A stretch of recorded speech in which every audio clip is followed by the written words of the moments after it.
Watch him akwaba efa emrabe dwam dwumedi so on Adom TV live on DSTV channel 280, Go TV channel 119, Multi TV Big Boss no. Yes, to me el hono so menya bi ahwe. Ko Facebook, ko YouTube search for Adom TV. Facebook Adom TV Extra, YouTube Adom TV. For comments or questions here and then come any Minister for Trade, Agribusiness and Industry Babidino. Comment be and WhatsApp number is 0531 029 795 0531 029 795. Yeah, for Dean Baby at the Freeba, Eka F. The Honorable Minister for Trade, Agribusiness and Industry at Nassau South, a member of Parliament. Honorable Fishapa. I think committee. Work all day. Adom Kwan. Unya time pukrada.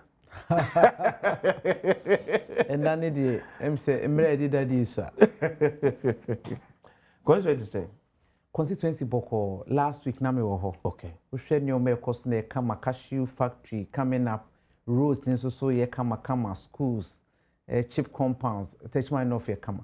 It's what Parliament for how many years now? This is my 5th year. Hey. Fifth term. 5th year. 5th year, okay. Second term. Okay, so second term now. Okay. So how was the election for 2024? It was good. Osha, apart from one of the elections, I made Papa Koye. Okay. This one, votes no adults pa. Okay. 2024 was good for Techman North. Say, and again, apart from me, Papa IKJ Mpensenpensemu, I mean, funny currency. Our year 3 terms straighter. Or set Techman North for quite so no. Yeah. The seat has been swinging. NDC banner MPP ba. But said MD can't come before the election. When an Nigerian signs on the city stable, and I'm an Nigerian so it didn't swing. So to make it just we come back 3 times or more. 3 or more. Okay. Time me share me we me juma na esum na me be sum mo no ma sere kwan tetere papa yen na. Any other way? And no the time will tell. But the next be 4 times there. A time will tell us. Okay, Ministry of Trade. About Ministry that way.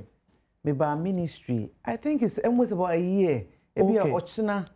Year. Yes, around this time. Okay. And I'm by so it's about a year. Okay. Be a Minister for Trade, Agribusiness and Industry. Who be a minister to say? Me buy no be do bit to me. But na ejuma ho. Okay. Na obi aba abe ni die. But ejuma na ewo ho. Ibi kura da so wo ho. Okay. Nti ye ne kakra.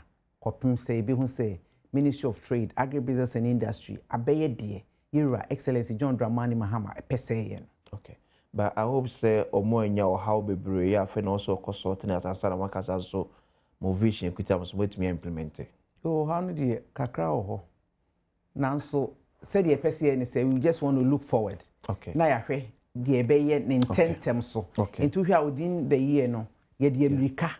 Na aye na ede nyoma atoto baby eseseto. And still some work to do. So, before we take office, now there about me a 1 district, 1 factory. Yeah.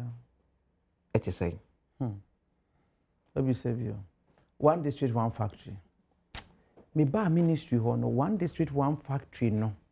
Man shede hu ni ye papa. Okay. Me hu ni ye papa de me hu ye ne say enioma no a aban no oye 1 district, 1 factory o kan no. When to me and super papa industry. Okay. Enti anko se de sese ekono. Ohwa na omo de interest holiday bi ma industry anti me anko se de ekọ me ba na bi okra yen ntuae. Na om se o papa wo okra wanhwe wo a. Yeah. Anhwa na de odu papa de wanti me amaye de o papa ka so be ya wanhwe. Sure. Anti. So na boshe no etise for 1 district 1 factory pen ye di eja wo no. Ena de no mutimi ye factory so mo kire ododo o mutimi ewie ya na ye operational. Said ye me no wa ha de minim factory bia ye started from scratch to finish I operation under 1D1F. And for private people e be your more factories na nko mo sign on the 1D1F but because enyoma abane show mo bo mo san kanti said me no ka say microphone bibiri wa ahohiem relative to 1D1F policy no. Mpensenpensemu is ye card de ma Ghana. Well, so long as omuntimi entu akran fam one crofo ne de, I may not be able to conclude say a magana ka, but to say the aban bia na one policy.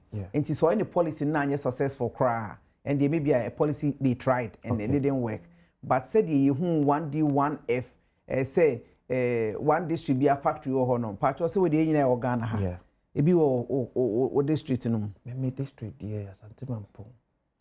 Nse me share that ebi anes me so kokoshe. Yo. Na me district so document jao. Me data jao. Nya na me ka kire we say bia wo ka na esi video wen. Nti we dey esa me kan tenten kra. Mma bisa wa. Because ade enye yem yade de. So yem yo ya eni se mi hu. Na mum se factory si hode a me hu. Ope kra betimi aka kire me se wote yem yo ya na oboa. Ba me smith me ye ho hwe. Me kai say Professor Mpensenpensemu so oye me law lecturer o kan bibi say woko hospital na aka kire doctor say wo yem yo ya. Na doctor ne say wa ye test nyina ohun problem bia. Still ontimi kan kire say wo yem yo ya. Enti wo yem de enyo ya doctor ni hu problem ka na say yo ya ontimi nyo hwe. Na mum so be ka say factory si ho. Na ensi ho de metimi aka say factory nsi ho. Eti me district ebi nsi ho. Me hwe me left, Techman South ebi nsi ho. Me hwe Nkranza North ebi nsi ho. Enti in fact, one district one factory ne there. But me say there uni kumfi.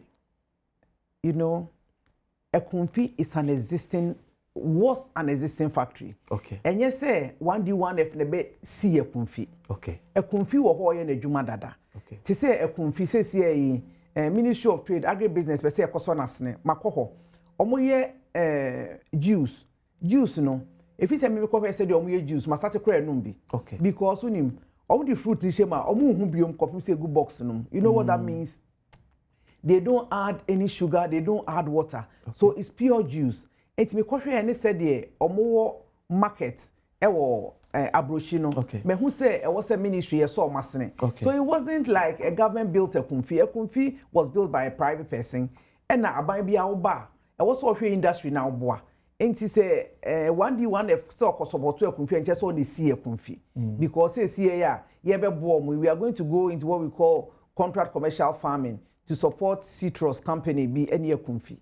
And no yen kwa kase ye na see a kumfi, but we say that we have supported a kumfi. Because me quite no we juice come on my pong. One shift. Say they are producing way under their installed capacity. As a ministry, no, if you look at our contract commercial farming program now, say they could support to a kumfia. You started in Komokranya 7,000 acres of land. Yeba, yedi young people, ekoho, amomakudria, na a kumfini citrus for no, oma of takey. So, you know, government must have will support. I thought it was a picture with me in there, but I've been there.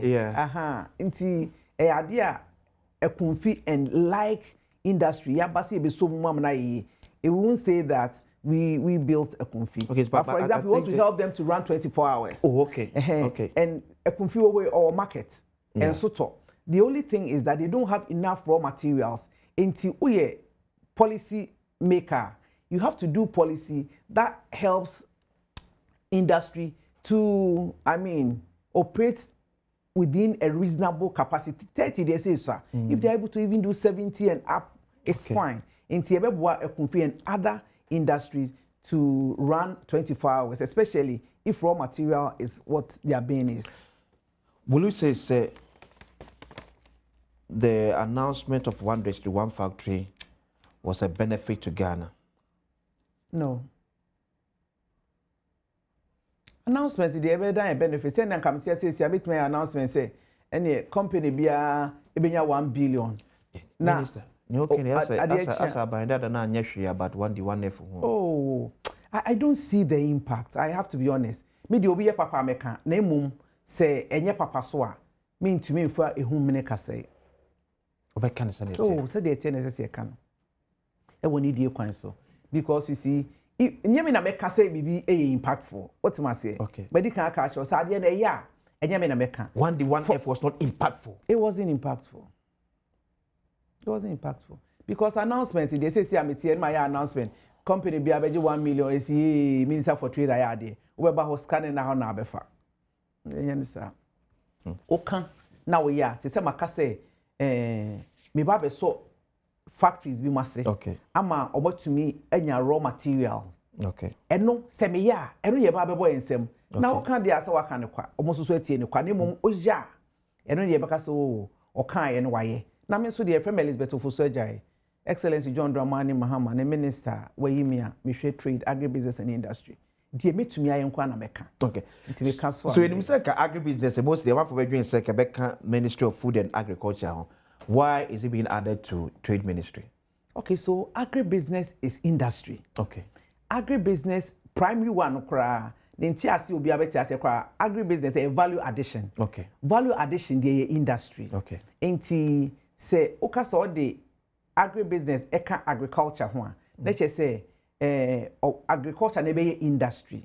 The expertise is at the Trade Ministry. Okay. Now ye agribusiness about for attention and support because already agribusiness is in bits and pieces. Me who say Ramahama ade o penny ye ne say or aggregate ade e one umbrella say for effectiveness. Okay. Enti so the agribusiness ne ba trade and industry. Na che say trade ho na ye nim industry dada no ye tumi aboa ama factories a de agri produce eye adwuma no omanya attention na say dem di kan no akumfie ho de ohia na waye na adwuma raw material enti say Ministry of Trade ye wo agribusiness na ye de we will specialize in the commercial contract farming eno am ye mfanto wu say me wo ba bia me di fufuo wo Tiobodom okay ne ho no banche ho ye den na se wo factory a ti say wo gari factory kwa ne ade enti banche ho ye den no factory ru an obekọ no na choba for na beto na edi fufuo no so because mfuo ne nsoso enti say adua enobae no if it's out of season obeton ma choba ru an obetumi atua ne kasa esia na watua more no as opposed to an industry player into the agri-business subsector no working with Ministry of Agriculture we are into commercial contract farming efo ni kakra choba ru an kra oba umfi no okay because we know the supply industry on a contract basis. For example, I was supply 15 tons of cassava daily. Okay. And no now when you work on obi about 2,000, 1,500 all the year then. Ebema industry near consistent raw material at the right time. Into agribusiness, no say Ghana ha competitive advantage is agriculture. Enti say ya sheda farm ministry be a massive sector so no be agribusiness so no making sure say matters affecting industry dealt with her. And no the ebe wo ho saa because no pan ye ade home as a shemuke na ye betumi produce raw materials near add value. Now in the process no more jobs are created. Your import substitution no be why ye crabba ye betumi ayi wo krom ha. Enti say ye agribusiness ni ya enoma na ye crabba no ye betumi ayi no ha ya. So we no ha e ho faso no de chance ma. Neoma wo crabba no so beti etumi ni bebre so na ye so ya export to be. Na the export no am say value wo munti no ebe boan ama ye sika no more and more importantly the jobs that it will create. Okay. If you say udua banche now the other come makro bi so mo mfanya neoma no a hu say o mante no maba wa no mo nya adwuma nye o adwuma na we export no thank you adwuma na we export akoche no yes o export mpanya bibi afi o de che kwa say o de o mante no mo ntena ha na komo ne o mo na ba bi fo nya adwuma ba say o yire o ho na o add value na e mante no benya adwuma ye eba sanso sika na eboaboa no what say dollar mu e de kwa abrochi ko fa ne o maba no na no so so ate eba sa na o cd na is strong won say the cd ne ho aiden no say ye koso add value e wo na e mante ne nya adwuma sika no a ebehia say de kokra ne o mana ba ne so bete yenso ye export ne o mana ye benya foreign exchange it will make our city very strong. My name is what me share Association of Ghana Industries. One of Adiare komota kan wasan ye say production in Ghana, manufacturing in Ghana, is too expensive. It's the capacity, yes, nipa no capacity obet me aye, but we share electricity, we share be a transportation. We say, I was recently na ama doing manufacturing in Ghana no, and should that lucrative, sir. Yo, me da wase AGI de me no mo ye adwuma ebom pa me da o masene da if you say me vet impo no mo wo ho. Okay.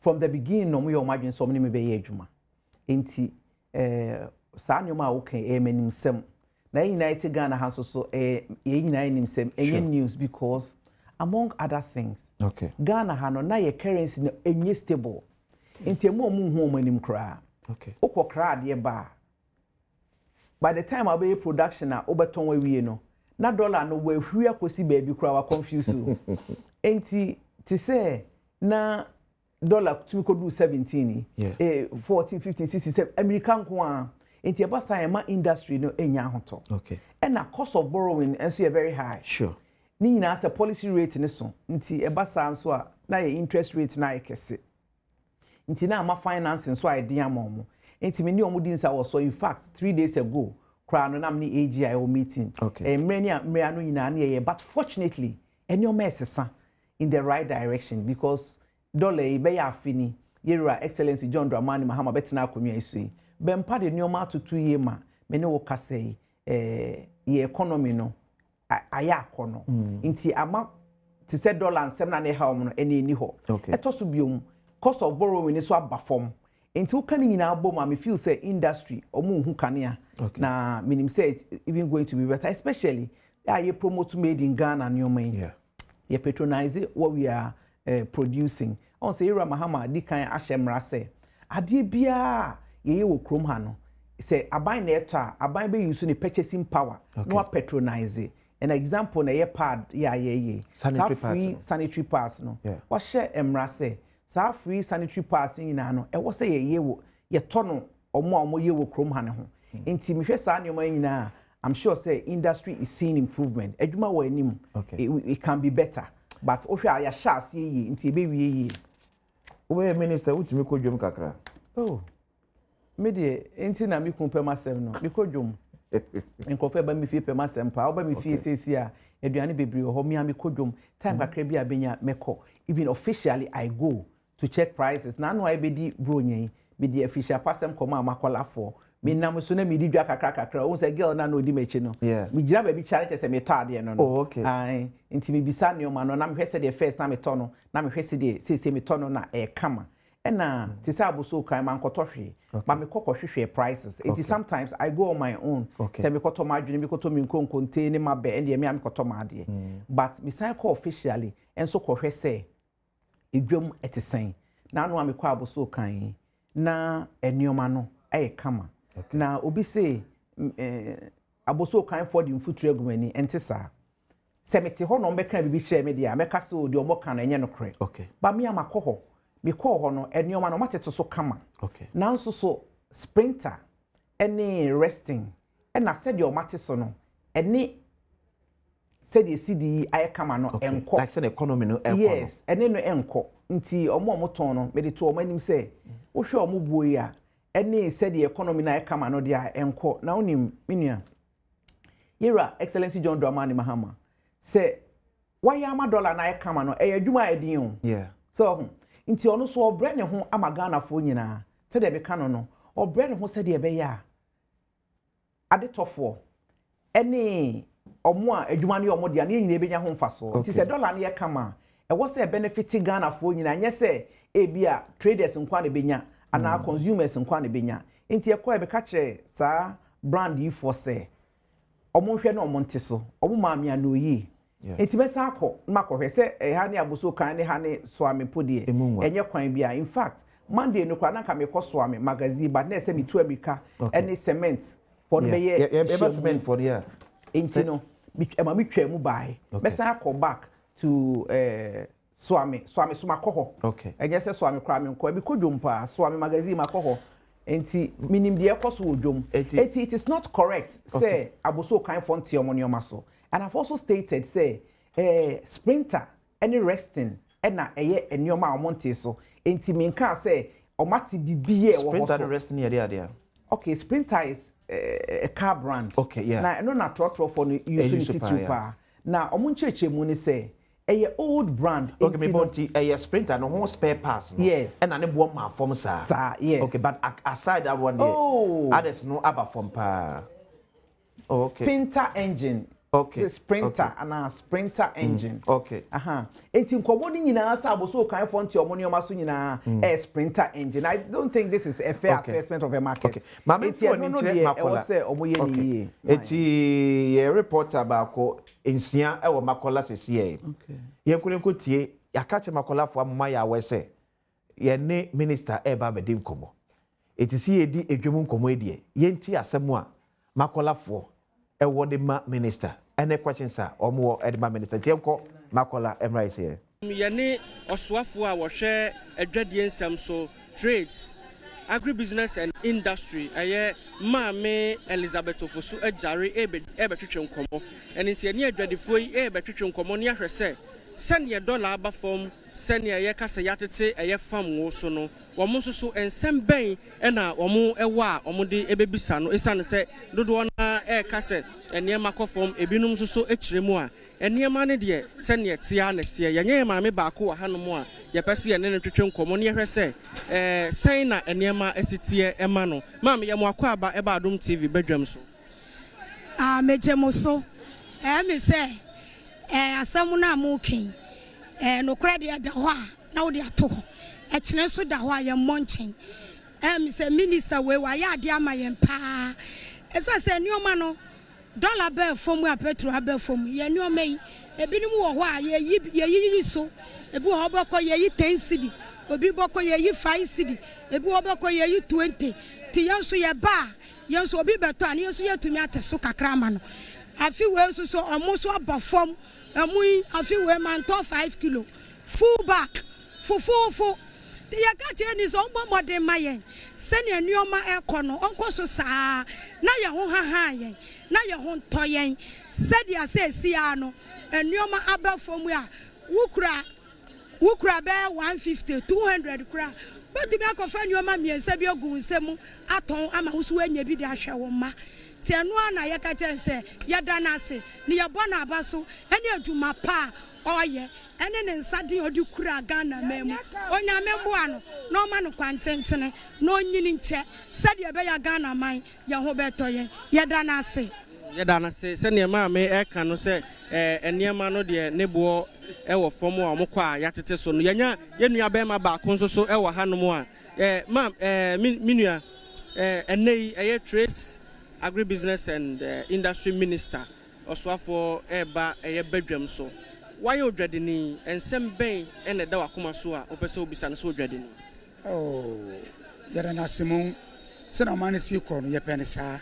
Now, a bimu, a yemo or mine, yeah, you woman. Yen says from yen poor manage dollar from fine. Bobo, why? They said a dollar and the course, and a new ma was rono, dollar from the sun and humanity. Omontes, with the Besame Bisan say, Emlebo was uncle for better teacher mana. And say, Omo bo money from dollar form, automatic acosro, said dollar form, sanity. And say, upon the choma, maybe Mlana sanko for a son, and Mantichom. Say, be at home, there's a been to me as you would hear call my name. Tomo Solly, Omo fam, maybe good form. Then teaching sanko for his own mind, it will be more up form. The Massama more can. But apart from no, a dread year at the same amount. A dread year, the affinity brain every year. Born the nature in a year. Safini brain every year. Ti ye knew the BCH by a bonfire say, a joining cost Hamaye. Then what this idea would the Bemano. It's a matter and say, oh, woman, embele, Nam Blane or what, a better oh man, no man, no Montesson, no Montessomaye. Say, you said all about form. Tomatino man is so many to me talk. Yens, you and Tona Mavos to Vio. Some say me at Yametono, Yamameton, Cotono, don't the cost rono, sanity, dollar form, Sano Moton, or Montessomaye. That's it. Iti yegusua ene adwadifo ne etwetwe nkomo ye maame baako wa hanom a anopai ogusua a wo hyehyɛ ne niema okay yegusua na ye ne adwadifo no etwetwe nkomo ne ahwɛ sɛ ene ya eye badwam ye ne osoafo a wo hwɛ adwadie ho nsɛm so etwetwe nkomo na yahwɛ adwadifo ɔmo nsɛm no samre ya baba bi a wonom eton eye entoma ene adeade a amanfo beto edeton ede pamade enintino ye ne omososo ebetwetwe nkomo ne ahwese sen na edwadie ho nsem esitie ewa ha sei eninti wɔse yɛma no sema kakra no ɔmmra no ɔne yɛn mɛtwetwe nkɔmmɔ ne yɛnhwɛ sɛ edwadie ɛte sɛn yɛnua baako ɛwɔ ha sɛ yɛnhwɛ sɛ ɔne yɛn bɛtwetwe nkɔmmɔ a senior memwakɔ ababa Adom TV so. Yeah, I don't know what I'll say. So the yɛhwɛ ne sɛ sisei dollar aba fam cedi aba fam edwadie te sɛn. Oh, that one there I don't know. Yeah. Sana motɔ ne sɛn na sisei ne bɔ ne te sɛn. But I'm a newcomer, so I don't know. Ɔse ɔno nso so ɔbaa yɛn nkyɛn nti onim sɛ ne edwadie no esitie ɛwɔ ha sɛ yɛne yɛnua ne ni nkɔmmɔ na yɛnhwɛ senior yɛmwakɔ ababa Adom TV bedwam so. Oh, okay, nice one. So what you twi kakra? Yeah, kakra. Okay. Yɛne ɔsoafo trades, industry and agribusiness minister twetwe nkɔmmɔ wakɔyɛ odwadini sɛ nei yɛse dollar aba fam petrol yɛatete so a edwadie te sɛn. Oh, baby other from BI normal. As you know, as prices with you, market prices too comes down. Full above from dollar above from stress material so and also above from. Oh, now first near to be 50, 45. CC attitude so about 35, 20 near. Oh, first we know we 20, 25, but CC I am 15, 18. Oh, and CC I am above from because we are trying to equalize everything according to the price of the country. Say what one say ya so one say ya okay yenua no so ne nsɛm a ɔde ato dwa no sɛ enei no dollar aba fam cedi aba fam ɛne nti ntoma ya egu machi ɛnkane na sɛ ne ɔmo tɔn no sɛ aba fam kakra ɛde ama wɔn ɛne nti Adom TV bedwam Mpensenpensemu so ɛna yɛwɔ no ɛne nti sɛ ne ɛne adwadifo a wɔnom ɛwɔ edwam hanom etwetwe nkɔmmɔ no ɔmo nsɛm a ɔmo ɛde to yɛnim ɛne sɛ dollar na aba fam cedi na aba fam na ɔmo nsɛm a ɔmo ɛde ma ɛyɛ madam Elizabeth Ofosu Adiare ɛno no ɛne nti yɛgye mu ɛde ma mo bedwam mu Mpensenpensemu mo ntoa so ɛmfama yɛn kwabransia ama ne bɔ ɛwɔ Makola shopping mall. Okay, ti yamane boni kwabransia ana de sa amane boy efri Makola ebe so minister one thing ade ba ko obi e kan wasem eye enema a hold the price of your goods and services ya above from next still ni mani bi bo eda so e wosoro wanka so de kaka so wakodwema ko unse bi above from baby so da so ase e ma from se no se eba no ministry no de na mo ye de afa ho yo medana se me feel say the mo twa odwomi it's a reflection of the situation. Many ajepa HSM production is very good. It has. Say, obetina ha now can say ya tete nioma so ebi o ha yente so a obi ka se bia yente hwe so and obi ka se atini nyina so but from the market says people were sampled and then I think the reflection is good. Inti say dem di kan no onim say Ghana e wa ha no yen sheda any control price regime. Okay. Na control price no ya ye bi o Ghana da utumu say nkantete ade na se wo ka se wo control price per se what happens they say enkrofo hold it okay o say o ya ban na me fan say o say penny obi anton the 1 cedi na nipa ne nim say 1 cedi 20 pesos na competitive no dey see say oton a na obe hwe say oton sa into the be see wo dey see a na a create artificial shortage e ba sa dia ende e bo no kra be construction say dey yes and what we do is to dialogue and market forces no so adwuma also see a more for because a more there a movie in chair movie and he say oko na oka say unko amu 2000 cedis a eni bia ba adwum ho edwa ho fe be kire adwum for na mu wa meton ade nti market forces no it me eboa my prices near fine competition nti but say dem here example no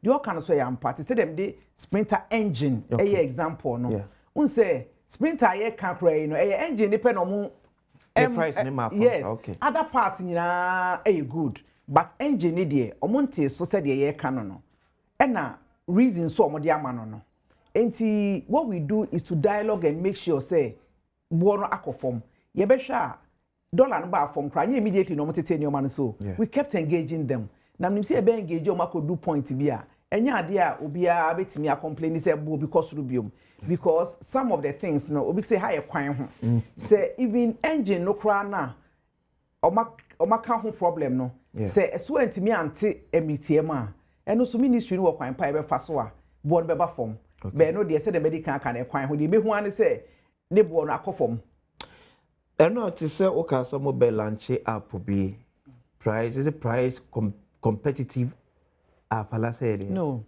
eno no price availability of the prices. Okay. It is said that no. So this is what the app will do. Me Elizabeth shop. Okay. Sprinter engine 32,000. Okay. Questi shop Sprinter engine 32,000. Amos shop Sprinter engine 48,000. Okay. Inti yebema prices now are available shops no. Okay. So that from your home you will see which shop to enter. Ebasa wow the air 42 no ebi ase dem kan do ahon fe be kire aboso kan for because a 32 wo ho 32 wo ho na 42 wo ho a obi anim de be to ni nyina so ye papa okay because enye papa oto abetimi asan de aba they give warranty ebio ese menya mo platform kese be kasa kire car owners ye won krofo bi omugina abonte from affairs ewa aboso kan no mo ho asem ne say udu ho a no mo de ode osiri ye ne anije ama wakọ aba no mo bisa oba bi a wokọ oso pe engine osi di mechi ukọ na odu shop no ma why ne ho say o na ebe kan bi ama wo okay enso ode bi beto so na wokọ a akọji sika no enti bo na woto no no it's not the real price so wa ura shop no mu straight a enka bo e de be ma no e no reflected dollar na yasesa no enso say obi wo ne shop mu na me maba na mse okay me to sprinter na me manu sika bia okay even though you nyina any price original one no won't make us on tom because one tom me a ebeko baby foforo so I'm encouraging car owners to say okoto bi kese te say nje say wa wokọ e na odi ja ofita nso betimi di bia to so fita for no ebi ye pa obi wo ho a okọ obedi ano ama na wanya good price na nso so enye nipa nyina na ene sa dodo na nso beko abeka cho say engine no 50,000 abre 32,000 na onyanye wo hwe kra but so odi na akwa me feel say ebeboa 2 say app na wa kra to fi abun say sprinter engine no 32 enti obi ntime kan to say 42 enti people ti mo app no wo be sample shops prices na dia go so mabo shop bi edi wo ho exactly enti no I say it's even free advertisement for the shops I say where to buy what okay so obi wo ho a opia inse so no abe ni na mu pato engine for no wen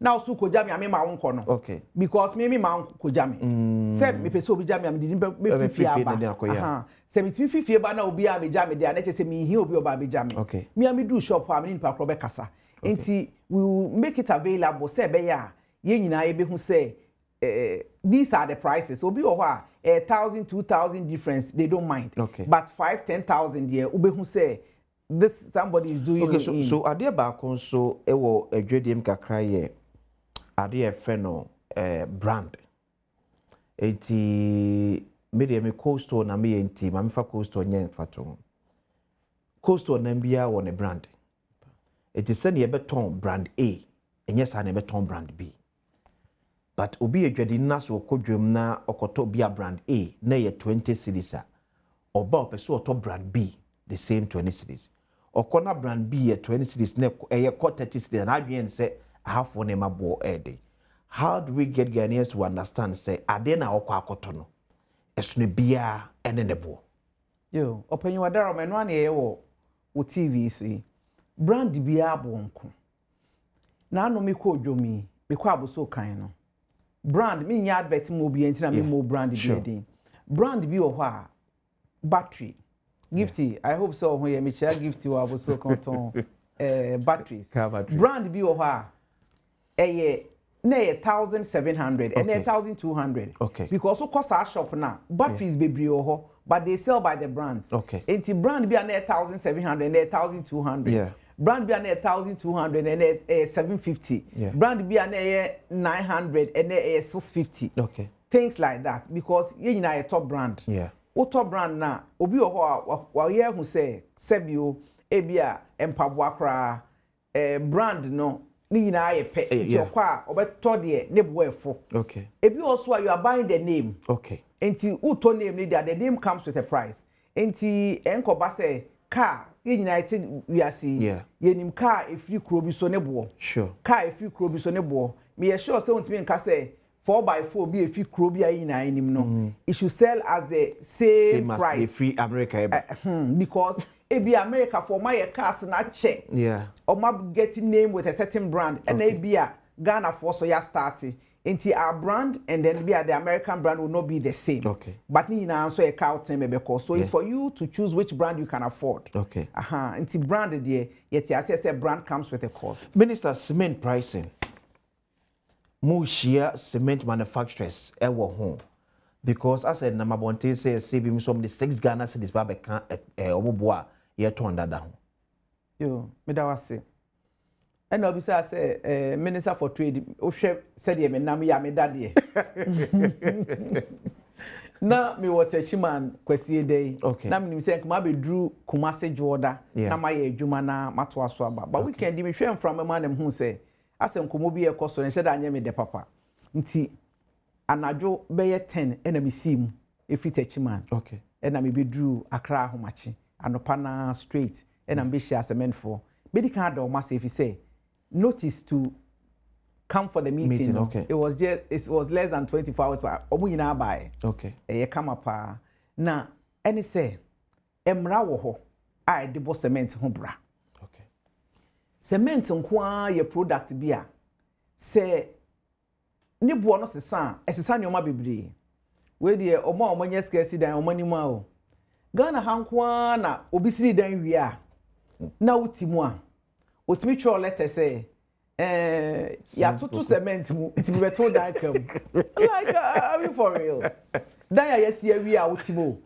nya say ofieru anpo say obe renovation enti enema gwa for debi Uti dan numa kama ebia oberi new rent no o se cement ebo akosoro nti o tum na eno me hye dan ti ase papa bataja enti cement de emrada ho pa se de be ya ebetum na no krenie efi se era excellency John Dramani Mahama ba ya oyimi trade minister ye de cement mrana ye adwuma papa ye ba no na cement 42.5 no edinam 117 edinam 107 32.5 no edo pa na nipa bebreta yiso eno no na 105 ne 107 ene okwa 85 to 80 even 80 crowd 80 to 85 there about and also na sebi it didn't happen in a vacuum dollar ne ba form no dollar ye one component I affect cement pricing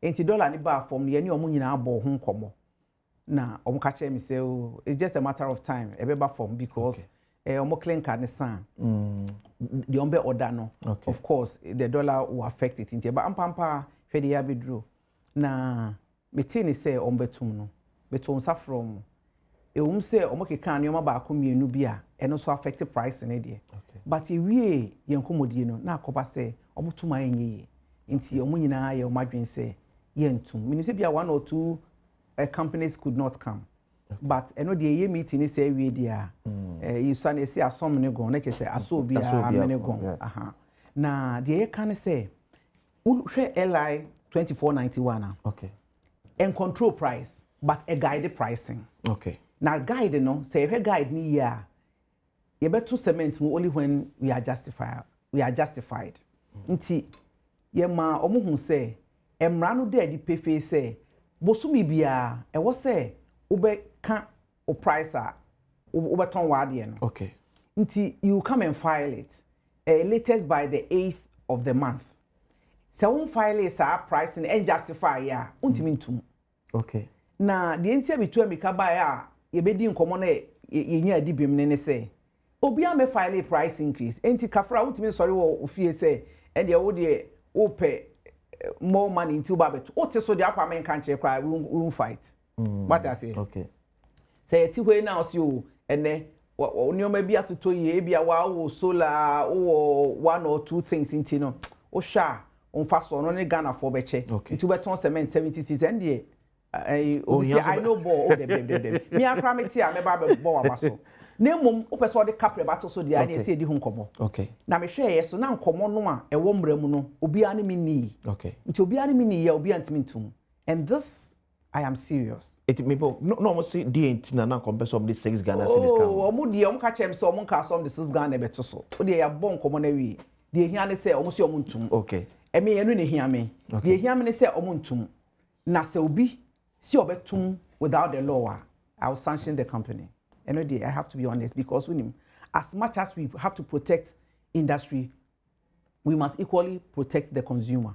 Enti se odo ope se wa wo how be nti obetum die. Ye ni say nye eh send the nka obi aso beto to ne nyom nka beba no se aban so ya na yeso ye woto enti nka ebia inspection fee bi na 10 cedis ananka ahwe na YGF so a ombeba am say 100 ade enti asio na nsen no e na ministry no be hieska aban be hieska enti atum enti na akọ parliament wie na u determine rate na you cannot change it until you go back to parliament. Okay. Enti sa aban no kro no opesika kakra no ontimi to na dem so hieska me hu de enti a industry player betimi aka say wutum abreko a emrada ho a wonhwehwe eno de enye ne sa etu de na obi obego contrary to ensheni bia no onim ho asem obe sanction. Oh, of course obi manage operations. Of course we will sanction according to the law because you see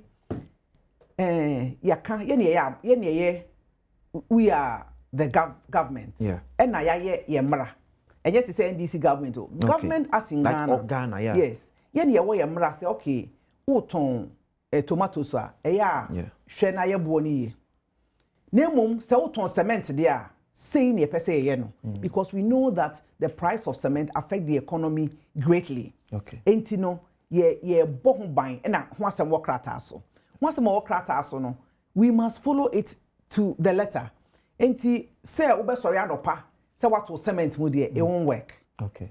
Enti media me koso anu ma yensa woso that the right thing will be done because ye encourage a lot of people to come into Ghana to trade in enti abibia ye pese ye omo kakra na ya na me feel say kasade ye chin ababo. Okay. If obi o ho kasade boa no but kasade de first line treatment so say doctor for no kwa omo your first line treatment yare na nkwa na omo eduro foforo so omo ti ma waduro kakra bi ehwe se o yare ne bekwa. Okay. Omo de mawa bebre o ho a na ekọ na omo so agyae wo na so yare na ni de na omo first one no first line treatment na anye ya na omo ma waduro no de so. Okay. So I will always go for the first line treatment which is the negotiation that I do. Okay. And me who say so far so it's working. Okay. Because that's the best way to go. Say kasade kra many penny wu because me call obi shop na say bema say the dollar ya mo boy enti so nkọ said ye pay. Yes aban no na ni begu asio. Oh we the mama ferry. You see it is nice. Okay. Enti o de obebe bio no be hu say ebefo said ye efe. You know that is the way it should go. Enti ye kan say wie na nya adwuma de a e ya na yabo omo because cement for ye nyina be hia kama omo president wo ho chamber no mpanyinfo wo ho omo nyina ate ase ese wo hwe se de nyoma ne kona ye kase yatuma enye yi. Okay. So the factors will have to change for the prices to change. Okay. Ye ka say no be den komo so unim awingo bit asaki. Yeah, exporters and importers and exporters. Yes. Also a question minimum. It impact me nti yes Samson Asaki and so as more so the Minister for Trade, Agribusiness and Industry. I will ask Madam to assure Ghanaians of constant prices reduction because ordinary Ghanaians want to see price being reduced. Now that petroleum products are all coming down, now that the stability of the city is very robust, we should continue to visit markets and encourage market women and market traders to always look to the bigger picture, which should be what will you do to your price, so that will make your consumers be happy and to always visit you in your shop or market level. Then of course I will also find out from her what are you doing for Ghanaian exporters? Indeed, as you know, exporters are also talking about the stability of the city. Exporters are not so much excited as compared to importers because our importer is so excited because the rate is so good for them to buy and go into business. But the exporter think that when he's bringing the proceeds back, the projection that they made, they are not meeting it.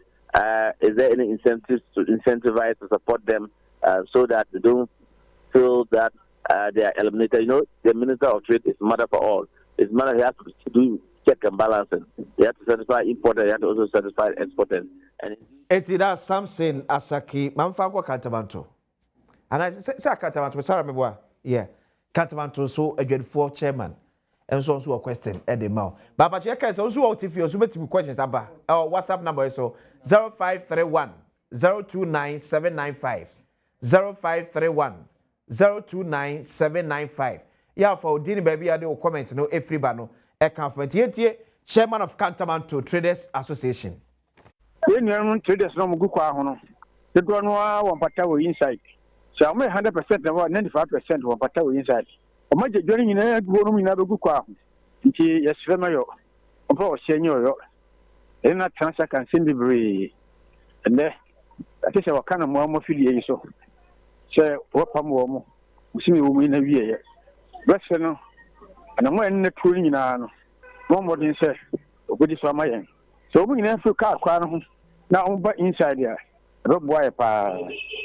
Let us be my any papanum, Yama menum, a pong of Juma. That's a Omukufia, car crown, but a Macoca, no Muyabi. So we take us or qua. Card of Panago could see Kanishi. Card was Kanishi. We do Kanishi, I know a trust or local. We are a trust. Obisujina a crown. Don't kind of say, that's 15 cities. Casual straight 20 cities. As idea didn't 9 cities, no. But do no cabashe, the oh. If you could do pay and a jubber no to do back. At that time, or Masan Abba. A fay, the Tossibium, dollar number form, as union importers for no one only takes from my market is 100 Ghana, visit 300 Ghana. I say I never born anything. You must show almost so. Also, my name and not from. Sabaya, you're focusing on Makoto. I'm going to talk the bar. Eti, many times so many Asakine chairman idea. So see Asakimu nema no mode bano. As and Tisuan of form. It is over market now, but some Tisuan of form. It's a reflection of the Asakimu de M1 Muntina. Almost so nesa. Meaning how bit me a balance it. Me balance it pepe. Because school no na minimum accounting. Okay. Even though mission law until Osha me all form for cry your recommendation coming for accounting. Oh, okay. But now me dream the law until me balance it. Okay. Okay. On a lighter note. Okay, so Asaki de na can. Or say exporters for a watchroom. Yeah. You know why? First no, the new makwabuchi now the bar. Obebano. $100 na no one see the baby. Yeah. And he said that there Excellency John Dramani Mahama can or say we are a victim of our own success. Okay. Now, me who say how we balance it is that exporters no say omo turn your man will chrome no my who be no more diako. Yeah. And he say your prices are form no. Cost of production so be form. Sure. Inti first said the nanka obeboka a produce bibi ansa no export no. And e bo na ba form. Inti ubesihwe unfaso no ene o cost no na ensheda enye too bad. What I say? I'm saying you almost complain pass electricity no. Yes, our cost no so high. Well, I know the no say a story for the next point. Okay. But see the all cannot say exporters see can swat. Yeah. I know ye because CD no are appreciating. Okay. We say first no ka koton ade $1 bar. Ubenya 17 cedis. Yeah. And now koton ade $1 na ubeba no nya bia 12 cedis. And at 10 cedis. Aha, na 10 cedis. Yeah. Inti ebasa na we lose 7 cedis. And I make say no we are a victim of our own circumstances, our sources era Mahamekano. And the other thing that is almost when they say cost of production, so in terms of it be a raw materials any idea and so about form. Okay. If you say first na said the ton your ma hard board no and it be a cost of fuel so about form. Okay. Nti fuel also here out the bay with man and also about form. It is over putting it out together. I'll be who say first said you now turn your ma ton 17 cedis no. Yeah. Say be a first now turn ade o cost of production 50 cedis and then because of any ma swatity generally it could be less than 40 cedis. Okay. Into one making gains wa ha. 10 cedis. It is a export markets no now koton na abana cedi na ye kama eno nso so no when your profit kakra ha na wo de a balance it is a balancing act but the experience say all put together say cedi near stronger is better but ukwa so kai omo anka do ya nchiro alatafo abaji edwa okay alatafo ye bodwa afi no be shia China ni kura na sabi otontoma o kruma no ye ne dey okay enti the omni say the retail space no is something which is the preserve of Ghanaians. And no, dear, that's what it is. Yeah. Now, minua, dear, dear woman, I may be country away. Say, oko, say, oko, to obi shop mo, it's on your Ghana near. Ubeko, no, new kwesi menutiano. Tio. Okay. Yeah, Ghana for ya near waha. We are a reflection of ourselves. Enti, oko, ubeko say, oko, to Ghana ni shop no. Ubeko to shop bia foreigner shop allegedly for foreigner no ubeko unua Grace Ofosu netim wetin akoto Grace Ofosu shop mu ubeko registrar general unua Grace Ofosu ni din e wo ho na mpacho da ben na China for e sha ase eto Grace Ofosu a omo Ghana card I dey register. Wow. Enti if Ghanaians will not front for foreigners, this is an easy job because say here we do shop na ebia Kosovo ni netim. Yeah. Because registrar general na Kosovo ni ne wo ho a say me tuma ye adwuma keto abi. Yeah. But you know the name of the game is evidence. Say we be so okoto obi shop mu nye sa de a be kwakoto shop na ye wo de na. Yeah. But say ye tell hu is a guta anka start sim say omu ledi abwa. Omu ye ya. Yeah. Tio. Say guta for no ene ye ya na ye ko na say China ni netim.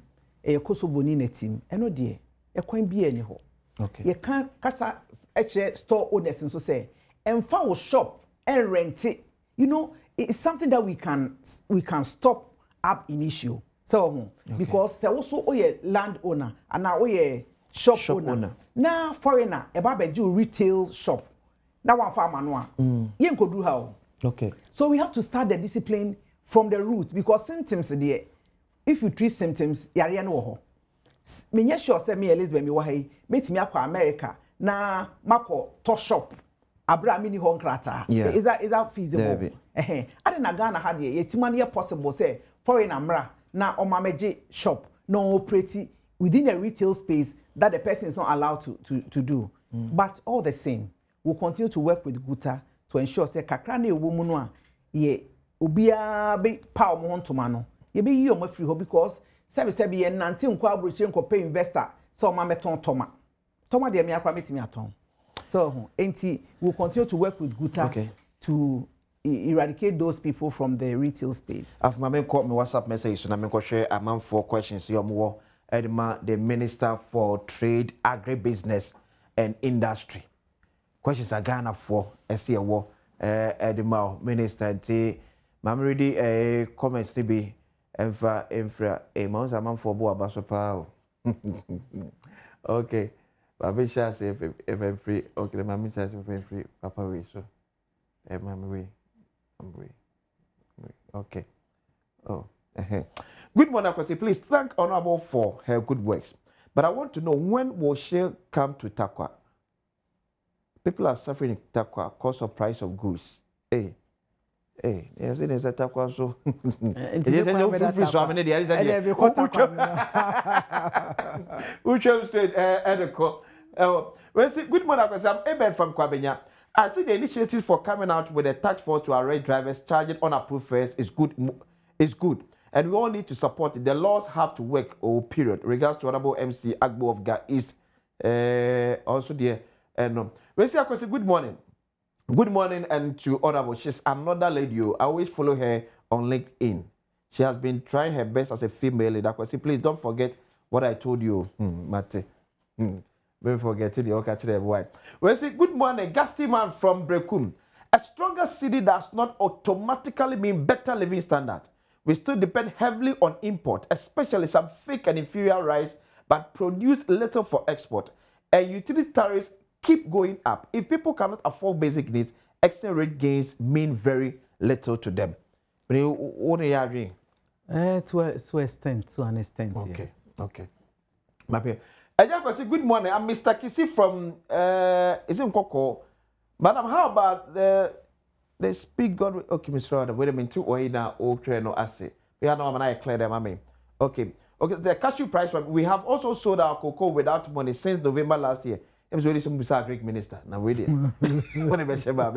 please ask Madam that on which year did the dollar rise to 17 cedis? Because I want to know. I'm coming from Obuasi. 2024. Was it good man? Please ask Madam, why is it that locally manufactured goods are higher than imported goods from Kari, from London, UK, and also the way every buyer. My main message way, and so now, okay. We didn't know to know also from National Executive Council, Chairman of Agribusiness Students Association of Ghana. I want to commend the Minister and the President of Ghana for the good work done. I believe the Minister is aware that there's Agribusiness Association in Ghana, which consists of various agri-related schools in Ghana. My question is that, what are the plans of the Minister to involve the youth in the sector in addressing unemployment? 2, I believe some youth have started their own agri-products. So what is the Minister doing to ensure that those youth-oriented businesses are certified? Keep this one there. Yeah. The 2 questions I will be so so we are aware say yes. Yeah, well, yes. Okay. So thank you very much. I would like to answer the question from the students. Okay. Yes, I'm aware the association exists, and then the agribusiness chamber is working well with you. I have been informed. We want to use agribusiness to create jobs. So this is an excellent question. There is a program at Ghana Enterprises Agency, one of my agencies, that assists agribusiness practitioners, especially those young people. Okay. And so I would like the president to contact me at the Ministry of Trade, Agribusiness and Industry. I'll show him exactly where that program exists so that the youth can take advantage of same. Okay. And so I am interested in this question. I'm interested in what the president has said, and I'll be ready to work with him to give opportunity to people in this space, because the opportunity already exists at the ministry in our agency. My message so okay. Okay. So we say, good morning, Mr. Isia. May God bless you. Please, my problem is that now the hospital and the schools are taking everything now. If we sell, they don't buy because they are giving it to them by force. Hey. Anyway, it's a well, say, good morning, Adom TV. Please, I'll be happy if my name will not be mentioned. I'm speaking from Anum Apapam, Eastern Region. I'm not sure Galamsey can stop this place. This whole straight. I just want to say about it. Hi, my name is George Azila. I want to commend our beloved minister for all that she's doing for Ghanaian populace. I love to see her all out in the marketplace, factories, to monitor how things are moving in the country. God bless you so much. We appreciate your movement. One there, please. Okay. So I thank you for the commendation. Just to let you know that if Adom TV has space, they can show videos of me at the various factories and the market, because that is where I meet industry and market firsthand to see issues affecting them and then addressing them. So I do that already, and I'll keep on doing that. Good morning. Please ask the minister that cocoa farmers have not been paid since last year. Cocoa farmers, they minister. I think we need to bring the minister for food and agriculture to answer issues of cocoa. Yes. So, good morning. Indeed, the normal Ghanaians is not enjoying the super sweet Ghana now. Apart from rice, nothing else. Please, you have to do something about the cement price. The trade ministry is not performing. Mike Ekpega, Jamkra from Ahanta West District. So leave that one there for. Please, let us be practical. The prices of cement has reduced. The fact that there is a social media post that prices are going to go up doesn't mean that prices have gone up. Because if we are buying cement at 117 and buying same at 107, we are buying 32.5 at 105 thereabout, and buying at 80 shows that the Ministry of Trade, Agribusiness and Industry is top and doing well, working on cement prices to make sure that it's stable. I think we've done so well relative to cement. So if that is the assessment, then the conclusion and the assessment is not commensurate. I must say, good morning, please. Is Minister saying that I can't increase my rent because the cement price has not been increased? What about other commodities like electricity and water that have been increased? Is the minister telling me that if that is my source of income, I can't increase it, then how am I going to pay for all these commodities that have been increased? Yes, leave that one there. Okay, so it is dynamic anyway, ever. Let's look at this. Who dynamic, yeah. Dynamic. Yeah. Dynamic. If the prices of electricity goes up, how does that affect somebody's rent? And so you have built a house. You have given your rent. The person has paid. Because your electricity bill went up, you want to come and increase the price. If you are increasing it because probably in your contract you say the price will be increased, let's say, by 10% every 2 years. But your reason for increasing the price of somebody's rent cannot be the electricity bill that went up or the price of cement that went up. Because you see, then don't even give any reason at all. Because that will not be a good reason to increase your rent. Okay. It's because we don't enforce the rent laws. You are supposed to give your tenants a rent agreement. And in that agreement, you must state the percentage of increase at the expiration of the person's tenancy if they want to renew the tenancy. Okay. And so I don't think that these are good reasons, dynamic, for you to increase. Otherwise, the person selling, you see, so the person selling oil will also say that because price of electricity has gone up. Now, any electricity way because I want to cry important number. So I mean, it doesn't work like that. This issue of overpricing, what's the media also doing about this situation? Yes, so reported there be as a last message not for them some time as one is we see I say good morning. I'm Steven, please. What my brother is saying at Takwa is true. Tell minister to come there. We are suffering here. Minister, the idea you say Takwa and also okay. Now, Okoshe. I'll use this to give an answer. Okay. Maba, okay. Yo, Ghana for adishe kronkron. Eden ya job no meba. Na mi nyama ho kra no ense se me bampo ansa na wato nyoma so. Okay. If se mi nyama ho no dollar na ate. Mi nyama ho no duty no ate. The enti ama duty so ate ne say. Duty nso na price in dollar. Yeah. Enti se na ukoyi Corolla in 2024 na say ukoyi no $6,000 that time no $6,000 times maybe 15 yeah na ene $6,000 times maybe 12 10.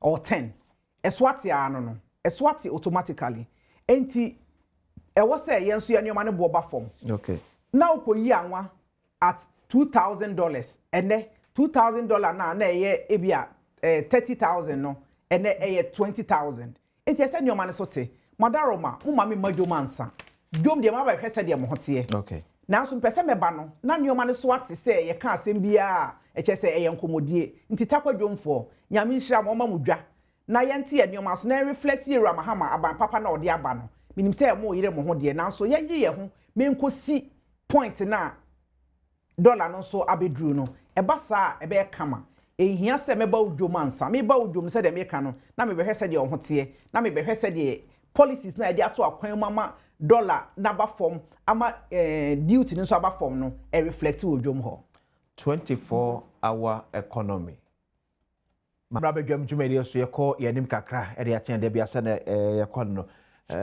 minister em say this year ka fe no interview yeah for since I buy I feel like media interview. Oh, that might be brief. Why be brief? Oh, be brief. Okay. Eti minister mami say 24-hour economy.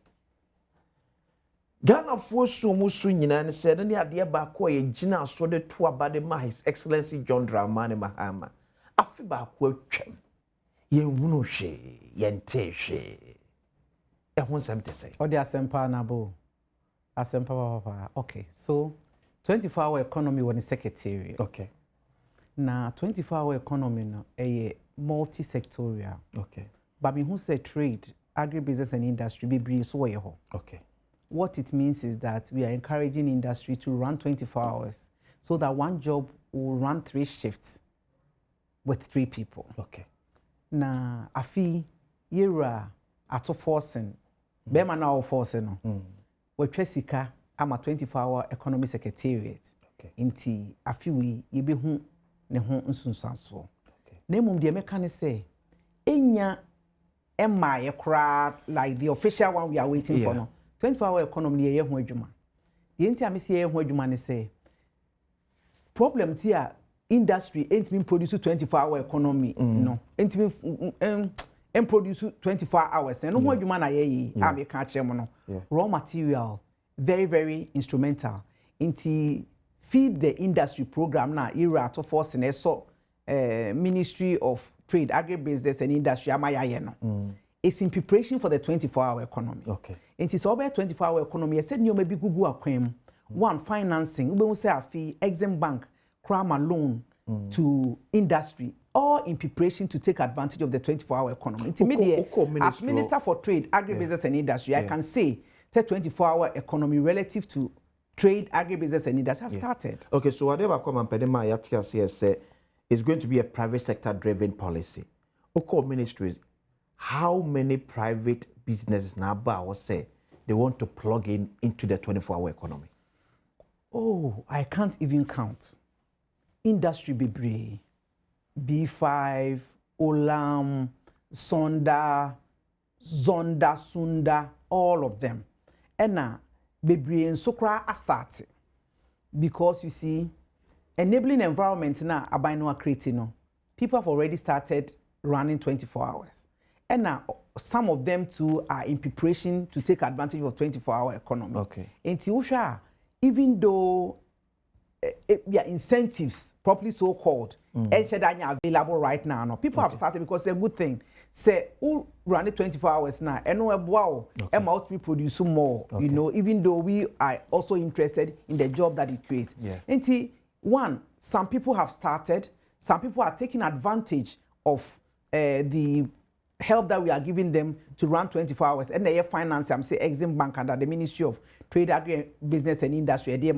And secondly, people are also working with us for the raw material provision so that they can do 24-hour economy. By end of this year, can you assure Ghana for say private sectors to be back kickstarting the 24-hour economy? Oh, I will even blink and I look like yes. But that's gold board jewelry, Mr. Ward. I bet to that tones and a pure gold quite a tough every gold board jewelry for Honum.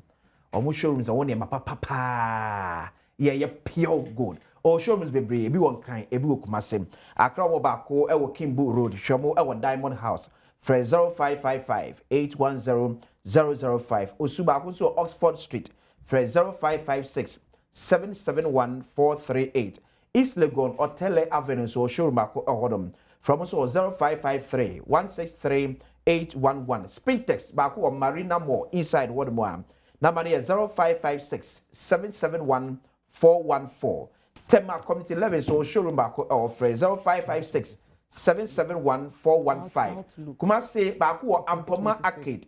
And then we have Fred 0556 771 416. We prepared the first international airport and so or another showroom so or them.